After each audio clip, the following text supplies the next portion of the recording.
Well, I'm absolutely delighted now to be joined by the ASEE's incoming president, Nick Altiero. First of all, Nick, welcome. Thank you. Good to be here. Thank you for taking the time. Yes. Appreciate it. Now, you're the incoming president. Everybody wants to know, what are you going to do? Right. Well, the top priority for me is going to be a strategic plan.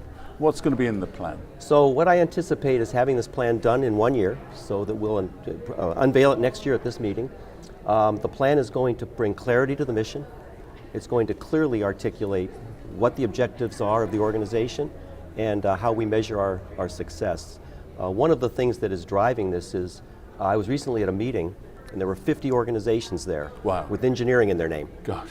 And we were the only one with engineering education in our name.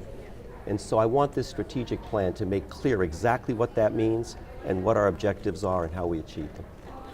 One of the things you walk around this conference and all the vibrancy of the membership here at the ASEE, it's a great organization. So how do you go about recruiting more members? Right, great question. So in the strategic plan, one of the things that we will clearly do is identify who the constituencies are. And there may be constituencies that aren't here, aren't here represented here. I mean, K-12 is, a lot of engineering education now is going down into K-12, so sure. K-12, more corporate members, community colleges, et cetera. So we'll identify who those constituencies are in the strategic plan, but more importantly, we'll clearly identify what is the value proposition for each of those groups to attract them to our organization. And I think that most of these people have several organizations that they could join. Right. And the question really is, why ASEE? Okay. Well, looking a little bit more widely, looking at your membership, looking at your constituents, if you like, what's on the plate at the moment? What are the main issues for Deans of Engineering right now? I think that a major issue for all of us is there are so many things that we can incorporate into our curricula now to enrich our curricula. And there are so many of them. I think a challenge is how do we put them all in there in a way that enriches the curriculum and fits. Experiential learning has become a big part of engineering education, internships, entrepreneurship, global experience. There's so many different kinds of research opportunities. So I think that one of the things that challenges us is that. I think another major challenge is that, as I said earlier, engineering has found its way into K-12. Right.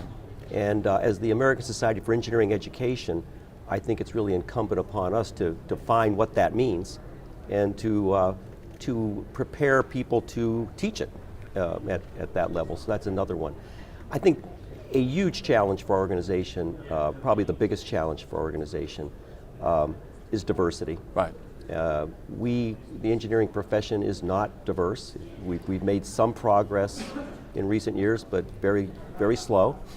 And I think that we need to work very, very hard to make the engineering profession, engineering education profession, look more like the population. I have a final question for you, which is, you watch all the films that we've been producing around the different universities and institutes around the US and around the world. Your members are involved, but it's fascinating stuff, right? I mean, engineering is involved in almost everything these days. Right. That's correct. And the enrollments are growing. I think young people recognize that engineering involves almost everything, and they want to be part of that. So as I talk to my colleagues around here, every one of them tells me that their engineering enrollments are growing and growing rapidly. So I think that that's great. It's great for our profession. It's great, but I think the diversity of that pool is something that will need a lot of attention. Well, Nick, thank you very much, and best of luck, and we look forward to catching up next year and finding out how it went. Very good. Thank you very much. Thank you.